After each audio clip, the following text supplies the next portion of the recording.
जय बाबा स्वामी, जय आत्मेश्वर। हिमालय का समर्पण योग भाग 6 का आज 36वां दिवस है और हम हैं पृष्ठ क्रमांक 361 पर। गुरुदेव कहते हैं, ऐसे बीज की प्रगति सामान्य बीज से अधिक शीघ्र होती है। दूसरा, इस बीज से अंकुरित वृक्ष का स्तर भी अन्य वृक्षों से अच्छा होता है। यह बीज अंकुरित होता है, फिर उसे कौपल फूटती है, फिर पत्ते आते हैं, छोटी छोटी शाखाएं आती हैं। उस पौधे की ऊंचाई धीरे धीरे बढ़ने लग जाती है। वैसे वैसे इन मुनियों का चित्त भी विकसित होने लगता है, बड़ा होने लगता है और धीरे धीरे यह पौधा एक वृक्ष का रूप धारण कर लेता है। और ये मुनि इस पौधे से चित्त से इतने समरस हो जाते हैं कि वे पौधे के माध्यम से सूर्य की ऊर्जा भी ग्रहण कर लेते हैं। जैसे जैसे वृक्ष बड़ा होने लगता है, वैसे वैसे यह संबंध भी बड़ा होने लगता है। यह वृक्ष से बातें भी करते हैं, वृक्ष अपनी परेशानियां भी उन्हें बताता है, वे उसे सुरक्षा भी प्रदान करते हैं। जिस प्रकार से समाज में मनुष्य कुत्ते को पालते हैं, ठीक उसी प्रकार का कुछ संबंध इन वृक्ष और मुनि के बीच स्थापित हो जाता है। वे भी उसमें बातें करते हैं। वृक्ष के जीवन में भी पतझड़ और बहार जैसे दिन आते हैं। ये पतझड़ और बहार दोनों ही स्थितियां मुनि इस वृक्ष के माध्यम से अनुभव करते हैं। ये दोनों ही भीतर जुड़े होते हैं। जब मुनि प्राण त्याग करते हैं तो वृक्ष भी प्राण त्याग कर देता है। इतना गहरा संबंध दोनों के बीच में होता है। आगे मैंने कहा, आध्यात्मिक क्षेत्र में एक आध्यात्मिक स्थिति की ऊंचाई है जो धर्म से ऊपर उठने पर ही मनुष्य को प्राप्त हो सकती है। हिमालय के ऋषि मुनि वह प्राप्त कर चुके हैं। मठाधीश जी के साथ एक और सन्यासी थे। उन्होंने प्रश्न किया, धर्म से ऊपर उठने का क्या वास्तव में अर्थ है? क्या हमने हमारा धर्म छोड़ देना चाहिए, तभी हम धर्म के ऊपर उठेंगे? मैंने कहा, आपको आपका बाहरी धर्म नहीं छोड़ना है, आपको आपका भीतरी धर्म अपनाना है। जब तक आप अपना भीतरी धर्म नहीं अपनाते, आप धर्म से ऊपर उठ नहीं सकते हैं। हम धर्म का आशय पूजा और प्रार्थना की पद्धति से लगा रहे हैं। ये सभी उपासना पद्धतियां हैं। उपासना पद्धति अलग है और धर्म अलग है। हम बाहर की उपासना पद्धतियां कितनी ही बदल ले, यानी बाहरी धर्म कितने ही परिवर्तन कर ले, आध्यात्मिक प्रगति में कोई अंतर नहीं पड़ेगा, क्योंकि जो बदलाव करेंगे वह बाहरी होगा। मान लो एक मनुष्य के पेट में खूब दर्द हो रहा है, मरोड़ें उठ रही है और वह मनुष्य पेट दर्द से कराह रहा है। ऐसे आदमी के कपड़े सफेद हैं, वे निकालकर आप भगवे वस्त्र पहना दो, उस मनुष्य का पेट दर्द ठीक नहीं होगा। फिर भगवे वस्त्र निकालकर नीले वस्त्र पहना दो, कोई पेट दर्द ठीक नहीं होगा। आप किसी भी रंग के वस्त्र पहना दो तो भी उस मनुष्य का पेट दर्द ठीक नहीं होगा, क्योंकि पेट दर्द बाहरी नहीं है और आप बदलाव बाहरी कर रहे हैं। ठीक इसी प्रकार से आध्यात्मिक भूख का है।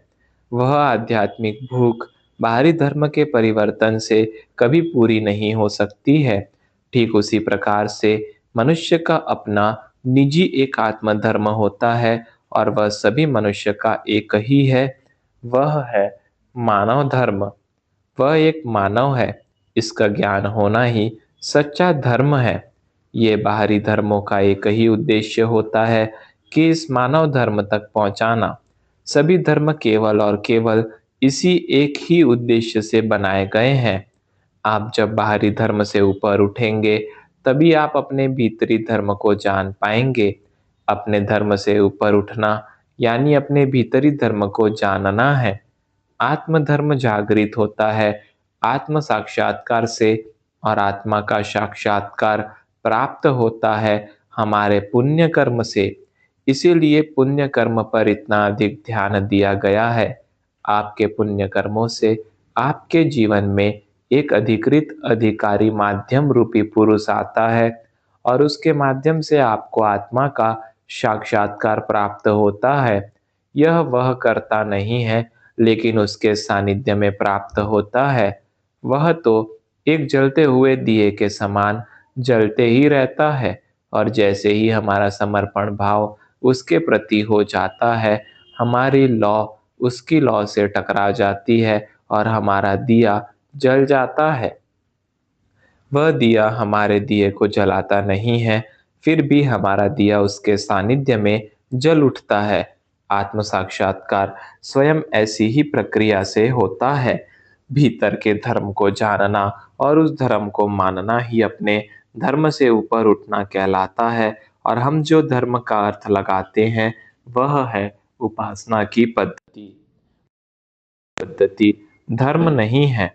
सभी उपासना पद्धतियां इसी आत्म धर्म को, इसी मनुष्य धर्म को जगाने के लिए बनाई गई हैं। उपासना पद्धतियां बाहरी है, सामान्य मनुष्य भी बाहरी ही होता है, इसीलिए उसे केवल बाहरी बात ही समझ में आती है, भीतरी नहीं। इसीलिए समाज को कुछ लोग उपासना पद्धतियों के अंतर के कारण अपने निजी स्वार्थ के लिए बांटते हैं। यही सब बातें समाज में हैं। इसीलिए गुरुदेव समाज को कोयले की खदान कहते हैं। अपने धर्म उपासना पद्धतियों से ऊपर उठो, तभी आध्यात्मिक प्रगति संभव है। आध्यात्मिक प्रगति आत्मा की प्रगति है। प्रथम आप एक आत्मा है, यह एहसास तो हो, बाद में आत्मधर्म का ज्ञान होगा। यह सब समस्याएं केवल और केवल समाज में ही है। हिमालय में यह कोई समस्या ही नहीं है। सभी अपनी अपनी उपासना पद्धति से ऊपर उठ गए हैं। यही कारण है कि हिमालय स्थित जैन साधुओं ने अपने स्थान पर मुझे 2 बार रहने का अवसर दिया, जबकि मैं जैन नहीं हूँ।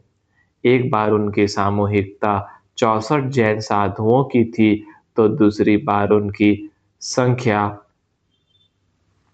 एक बार उनकी सामूहिकता 45 जैन साधुओं की थी, तो दूसरी बार उनकी संख्या 65 की थी। वे कहाँ से कहाँ पहुँचे, कैसे गए, किसने उन्हें प्रेरित किया, पता नहीं। जब एक स्तर तक वे पहुँच जाते हैं, तो वे सभी वहीं पर पहुँच जाते हैं। वे कहते हैं, जो हमारे यहाँ आने के लिए जन्मे हैं, वे हमारे यहाँ तक आ ही जाते हैं। हमारी बातें चलते ही रहती थी, और फिर शाम हो गई। फिर उन्होंने उनकी गाड़ी से मुझे घर पर पहुँचा दिया। घर तक पहुँचा तो रात हो गई थी। आज सुबह बच्चे और पत्नी के स्कूल जाने के बाद मैं कुछ लिखते हुए बैठा था। वहाँ पर अलग-अलग राज्यों से मुझे पत्र आते थे, और इसीलिए मैंने वहाँ पर एक ही पोस्ट ऑफिस में पोस्ट ऑफिस का बॉक्स ही लेकर रखा था। वहाँ से सभी चिट्ठियाँ स्वयं ही लेकर आता था, और फिर फुर्सत में उन चिट्ठियों के जवाब देता था। दूसरा पोस्ट बॉक्स लेने का उद्देश्य था सीधे बिना बताए मेरे घर पर कोई न आए, क्योंकि सदैव मैं घर पर रहता ही था, ऐसा नहीं था, और मेरी अनुपस्थिति में पत्नी या बच्चों को उसकी तकलीफ हो सकती है। सामान्यतः मिलने का समय मांगने के पत्र होते थे, या समस्याओं के समाधान हेतु पत्र होते थे। यहाँ पर रामकृष्ण मिशन, विवेकानंद ट्रस्ट, वनवासी परिषद, केरल संस्कृति वेदी आदि अनेक बाहरी संस्थाएं भी शामिल थी, और स्थानीय संस्थाएं भी कार्यरत थी। कई संस्थाओं से मेरा निजी संबंध था। जीवन में लोग जुड़ते गए, मैंने बनाए गए संबंध कभी तोड़े नहीं थे, सभी के साथ संबंध बनाए रखे थे। इसके अलावा मेडिकल, पुलिस, मिलिट्री आदि सरकारी विभागों में भी शिविर होने के कारण संबंध निर्माण हो गए थे। कई गांधीवादी संस्थाएं भी कार्यरत थी, सभी के आपस में अच्छे संबंध थे। बाहर मैदानी भागों से आई संस्थाएं भी आपस में अच्छे संबंध रखती थी, भले ही उनकी विचारधाराएं अलग-अलग हो, लेकिन सभी का उद्देश्य एक ही था, इस आदिवासी भूभाग को अपने देश से जोड़े रखना। अचानक मेरा ध्यान एक विवाह के आमंत्रण के ऊपर गया। यह पत्रिका डिब्रूगढ़ से एक आसामी साधक की ओर से आई थी। उसके लड़की की शादी थी, उसी का निमंत्रण था। उस लड़की का नाम था मीति। अब उसकी शादी होने वाली थी। मुझे एकदम याद आया कि मिति जब 10-12 साल की थी तो मेरे डिब्रूगढ़ प्रवास के दौरान एक शिविर में ये लोग मुझे मिलने थे और उन्होंने बताया, एक ज्योतिषी ने हमें बताया है कि एक बड़ी बीमारी से इस लड़की की इस साल मृत्यु होने वाली है। तो हम क्या करें? उस समय उस ज्योतिषी को वे गुरु के समान मानते थे। उनका उस पर बहुत विश्वास था और इसी कारण वे भयभीत हो गए थे। मैंने चित्त से देखा था, मुझे वह गुरु ज्योतिषी तांत्रिक मांत्रिक जैसा ही लगा, लेकिन वह अच्छा मनुष्य नहीं है, यह मैं उन्हें कह भी नहीं सकता था। मैंने कहा, उन्होंने भविष्य बताया तो वे आपको उपाय भी बताएंगे, उन्हें वह भी पूछो। तो वे बोले, उन्होंने एक हवन करके कुछ दान करने को कहा है। जो विधि वे कराना चाहते हैं, उतना पैसा हमारे पास नहीं है, हमें उतना कर्ज भी कोई नहीं देगा। हमारी एक ही लड़की है, कोई उपाय हो तो बताओ। मैंने कहा, मैं अभी ब्रह्मपुत्र नदी के उस पार के जंगलों में जा रहा हूँ। आप आपके लड़की का प्रथम मेडिकल चेकअप करें कि उसे कोई बीमारी होने की संभावना तो नहीं है, और चेकअप कर जब मैं 1 माह के बाद वापस आऊँगा, तब आप मुझे वापस मिले। मैं वापस जब 1 माह के बाद आया, तो वे फिर वापस मुझे मिलने आए। वे बोले, यहाँ के बड़े अस्पताल में सभी जाँच करवाई, यह रही रिपोर्ट। मैंने पूछा, डॉक्टर ने क्या कहा? वे बोले कि लड़की को कोई बीमारी नहीं है, लड़की एकदम स्वस्थ है। मैंने जानबूझकर ही मेडिकल रिपोर्ट लाने को कहा था, ताकि उसका गुरु ज्योतिष गलत कर रहा है यह सिद्ध हो और उस ज्योतिषी गुरु का महत्व इस माँ-बाप के मन से कम हो। मैंने कहा, देखो, हमने मेडिकल चेकअप भी करा लिया है, यानी अभी तक कोई बीमारी नहीं है, यह तो सिद्ध हो गया। अब प्रश्न यह है, इस साल में उसे कोई बीमारी न हो जिससे उसकी मृत्यु हो। हमें केवल उसी का उपाय करना है। अब मैं आपको हिमालय में जो ऋषि मुनि ध्यान करते हैं, वह उनकी अपनी एक अति विशिष्ट ध्यान की पद्धति सिखाता हूँ। इस पद्धति से ध्यान मैं भी बचपन से करते आया हूँ और इसी पद्धति के कारण ही हिमालय के गुरुओं से मैं मिल पाया हूँ। वह पद्धति है समर्पण ध्यान योग। इसमें अपने ही आत्मा को अपना ही पूर्ण समर्पण गुरु के माध्यम से करना होता है। जिस प्रकार से हम आईने के सामने खड़े होकर दाढ़ी करते हैं, तो हम दाढ़ी आईने की करते हैं क्या? नहीं, अपनी स्वयं की करते हैं। लेकिन हम अपने आप को देखने में असमर्थ है, इसीलिए हम अपने आप को देखने के लिए आईने का सहारा लेते हैं। बिल्कुल ठीक ऐसा ही अपने शरीर का समर्पण अपने ही आत्मा के सामने करना है, लेकिन माध्यम गुरु के समक्ष ऐसा इसीलिए करना है, क्योंकि जिस प्रकार हम अपने ही शरीर को चाहे तो भी नहीं देख सकते हैं, इसीलिए दाढ़ी करते समय आईना देखते हैं। ठीक वैसे ही शरीर का समर्पण आत्मा को करते समय भी हम अपनी आत्मा को नहीं देख सकते, तो हम गुरु के भीतर ही अपनी आत्मा को देख पाते हैं। गुरु एक आईने के समान स्वच्छ माध्यम होता है। जिस प्रकार से कांच की धूल साफ करके देखा जाता है, ठीक इसी प्रकार से श्रद्धा और विश्वास के कपड़े से प्रथम गुरु रूपी आईना साफ करना पड़ता है। बाद में ही उसमें आप अपनी आत्मा के दर्शन कर सकते हैं। अपने शरीर को अपनी आत्मा को सौंपना है। आत्मा परमात्मा का स्वरूप है, वह आपकी बच्ची के प्राण अवश्य बचाएगा। और यह ध्यान साधना करते समय उस ज्योतिषी की नकारात्मक ऊर्जा वाली बात न आपको याद करनी है और न उससे याद करना है। उन तीनों को ध्यान की पद्धति सिखाई और मैंने कहा, यह अगर आप नियमित रूप से करते हैं, तो मैं आपको आश्वासन देता हूँ कि आपकी लड़की को कुछ भी नहीं होगा। दूसरा, आपके पास अन्य कोई उपाय भी नहीं है। इस ध्यान को सीखने में, करने में आपको निःशुल्क सिखा रहा हूँ, तो यह ध्यान करके देखने में क्या हर्ज है? और वे मान गए और कब 1 साल निकल गया, उनको भी पता ही नहीं चला। कभी-कभी लगता है, कोई भी ज्ञान या विद्या जब लाभ के लिए प्रयोग की जाती है, तो उसकी शक्तियाँ समाप्त हो जाती है। उस विद्या में, उस ज्ञान में एक प्रकार की अशुद्धि आ जाती है और फिर उस व्यक्ति का भी नुकसान होता है और वह विद्या भी बदनाम हो जाती है। यही कारण होगा कि यह ध्यान की पद्धति गुरुदेव ने मुझे निःशुल्क ही सिखाई और यह निःशुल्क ही बांटने को कहा, ताकि व्यवहारिक जगत की अशुद्धियां उसमें नहीं आए। कोई भी शास्त्र हो या कोई भी ज्ञान हो, इसका उपयोग केवल उस मनुष्य को सतर्क करने के लिए होता होना चाहिए, न कि उसे डराने में। और उसे डराकर अर्थार्जन करना तो और भी बड़ा पाप है। आज शाम को फिर मैंने पत्नी के सामने वह विषय निकाला कि मेरी आत्मा मुझे यहाँ से समाज में जाने को कह रही है और उसे भी वह संकेत ऊपर से प्राप्त हो रहे हैं, क्योंकि उसके स्वयं के कुछ भी विचार नहीं होते हैं। तो क्या करूं? पत्नी ने कहा, आप एक पवित्र और शुद्ध आत्मा है। आपका जन्म ही जग उद्धार के लिए हुआ है।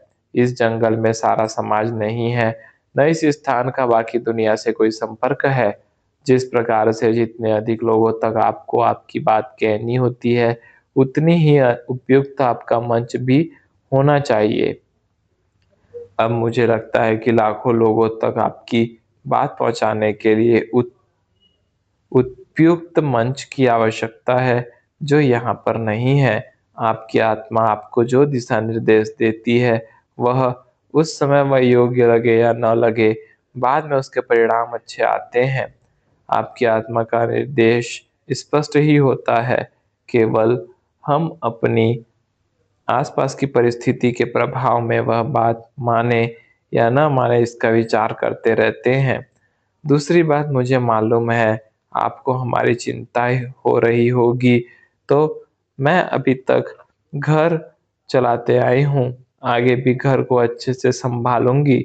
अपने बच्चे भी समझदार हैं, वे मुझे घर को सँभालने में सदैव सहयोग करते रहते हैं। आपको जो आपकी आत्मा कह रही है, वही करो। मैं या बच्चे आपकी आध्यात्मिक प्रगति के बीच नहीं आएँगे। प्रत्येक आत्मा परमात्मा का ही अंश होती है और क्या अच्छा है और क्या अच्छा नहीं है, इसका ज्ञान प्रत्येक आत्मा को होता है। कौन सा कर्म करना योग्य है, कौन सा कर्म करना अयोग्य है, इसका ज्ञान भी प्रत्येक आत्मा को होता है।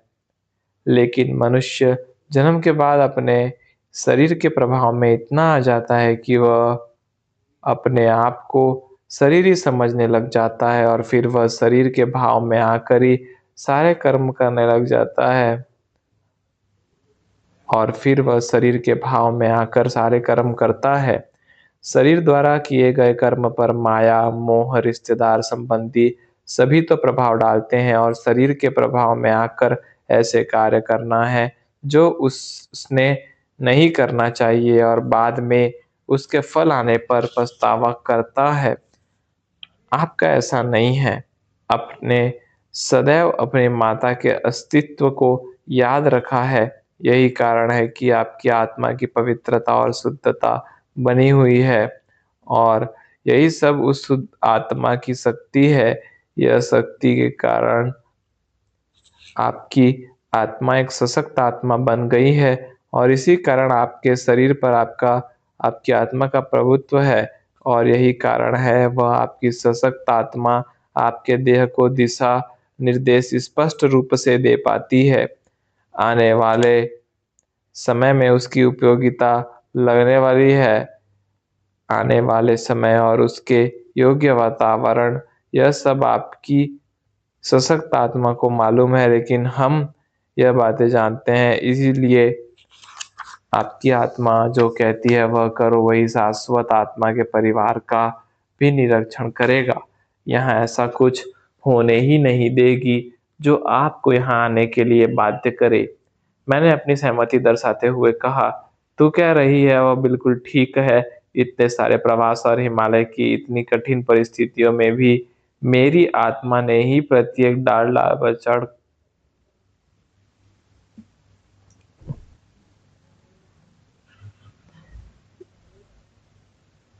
मेरी आत्मा ने ही प्रत्येक पल-पल पर मुझे दिशा निर्देश दिया है और वह मैंने माना और आज मैं जीवित हूँ। क्योंकि हिमालय के प्रवास में तो बड़ी कठिन स्थिति का सामना करना होता है। एक तो मेरे पास कभी सुरक्षा के पर्याप्त साधन नहीं होते थे, दूसरा आगे जो कदम हम रख रहे हैं वह एकदम भी मौत का कारण बन सकता था, क्योंकि कई जगह पानी के छोटे-छोटे तालाब बने होते हैं और उन पर बर्फ की लेयर जमा हो जाती है और वह लेयर के ऊपर भी चलना पड़ता था। वह लेयर की मजबूती को लकड़ी से ठोक कर चेक करना होता था और बाद में अगला कदम रखना होता था। एक कदम भी ऐसी लेयर पर गिरा कि जो शरीर का वजन सहन न कर सके, तो उस तालाब में ही गिर सकता था। एक तो मुझे ठीक से तैरना भी नहीं आता था और अंदर पानी इतना ठंडा होता था कि थोड़े ही समय में बस शरीर को ठंडा कर दे। ऐसे कठिन प्रवास में मेरी आत्मा ने मुझे प्रत्येक कदम पर सँभाला है, क्योंकि वहाँ अगर कहीं गिर जाता तो वहाँ तो किसी को बचाने के लिए बुला भी नहीं सकता था। मिलों तक कोई मनुष्य ही नहीं होता था। आज यहाँ बैठकर याद करता हूँ कि क्या-क्या दुर्घटना हो सकती थी, जो नहीं हुई। जय बाबा स्वामी, जय आत्मेश्वर।